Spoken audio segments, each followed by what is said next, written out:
Tiga bakal calon presiden di Pilpres 2024 Kamis siang tampil dan memaparkan gagasan dalam acara Rakernas Asosiasi Pemerintah Kota Seluruh Indonesia atau APEKSI. Bergabung bersama kami ada koresponden CNN Indonesia Ausirion Dholu di Makassar, Sulawesi Selatan. Rio, selamat sore. Rio, bagaimana Anda merangkum pertemuan dan juga gagasan dari tiga baca pres di acara hari ini?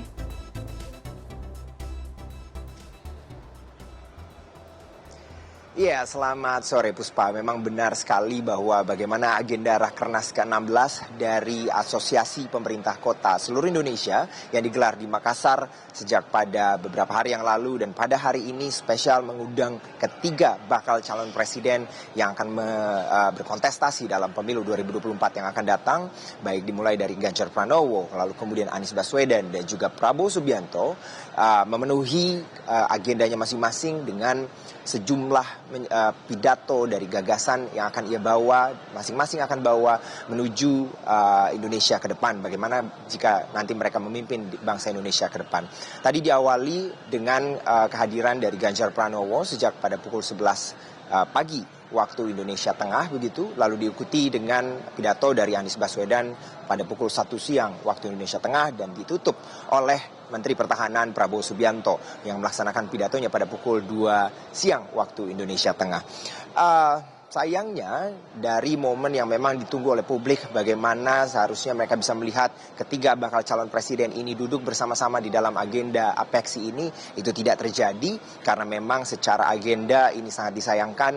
Baik dari Ganjar Pranowo setelah melakukan pidato ini langsung bertolak kembali ke Jawa Tengah, begitupun diikuti oleh Anies Baswedan yang setelah melakukan pidato sejak pada pukul 1 siang langsung bertolak pulang.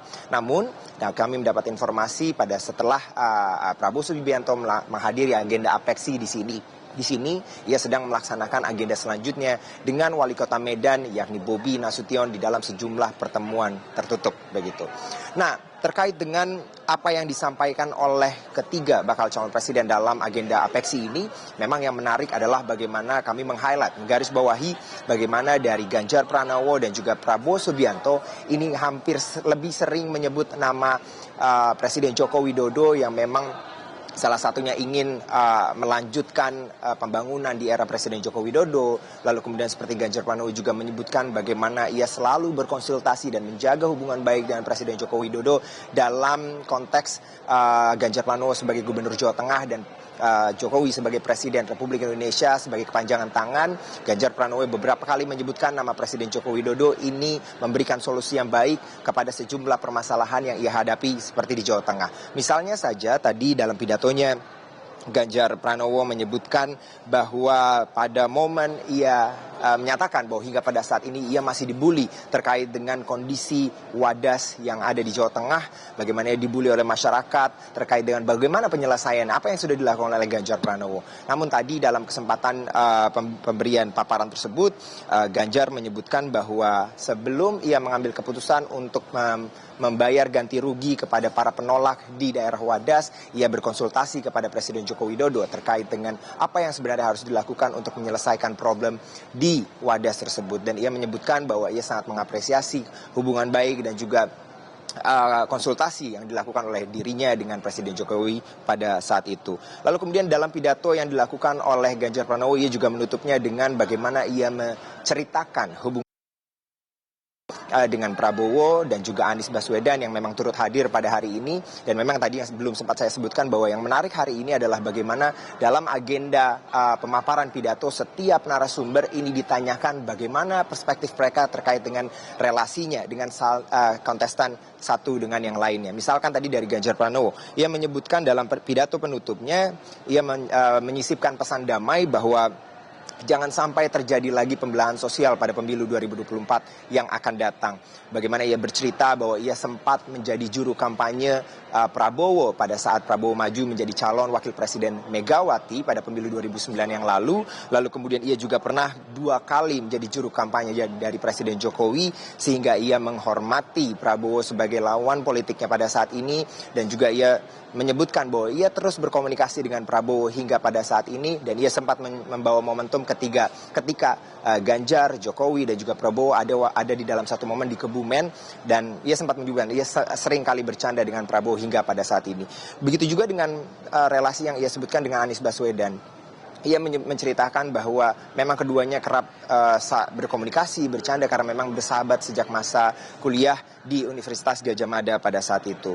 Nah, yang menarik juga adalah bagaimana paparan yang diberikan oleh Anies Baswedan. Dalam paparan yang diberikan oleh Anies Baswedan di seluruh pemerintah kota yang hadir dalam agenda APEXI hari ini, hampir saya tidak mendengar nama Presiden Jokowi yang disebutkan di dalam gagasan, pikiran maupun narasi yang dibawakan oleh Anies Baswedan pada hari ini.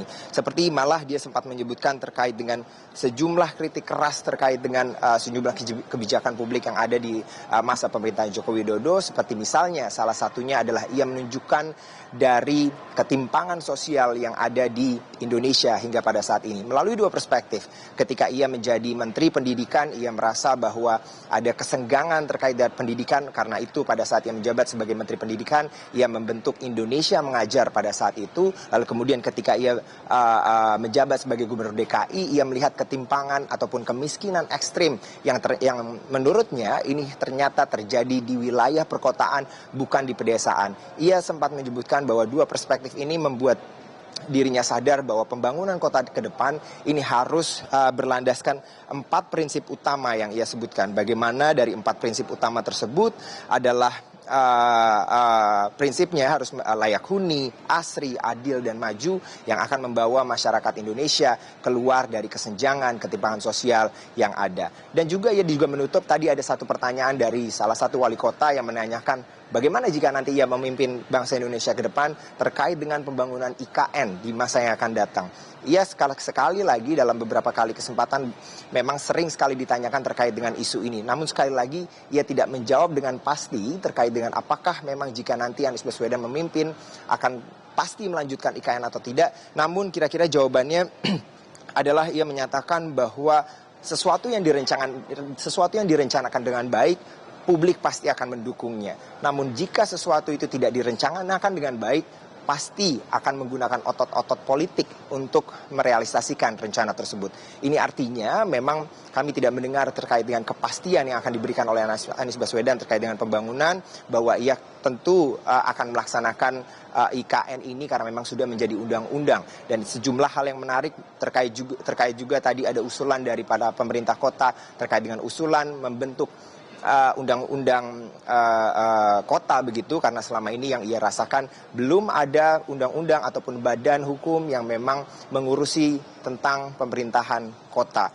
Itulah kemudian yang beberapa hal yang dapat saya sampaikan terkait dengan apa yang menarik dari pidato ketiga bakal calon presiden Republik Indonesia yang akan berkontestasi dalam pemilu 2024. Namun satu yang juga menarik tadi dari Prabowo Subianto ketika menutup pidatonya pada hari ini, ia menyebutkan bahwa satu hal yang pasti, Indonesia membutuhkan politik yang rukun, sehingga kalau kita melihat sejumlah perubahan dari karakter Prabowo Subianto terkait bagaimana responnya kepada media, ke masyarakat, ketika turun menyambangi sejumlah masyarakat, ini merupakan prinsip utama yang memang ia sampaikan dalam pidatonya, bahwa politik Indonesia adalah politik yang rukun. Ini tidak berbeda dengan politik yang ada di negara demokrasi barat begitu, sehingga ia tidak ingin terjadi lagi sejumlah konflik yang pernah terjadi pada pemilu 2019 yang lalu. Puspa.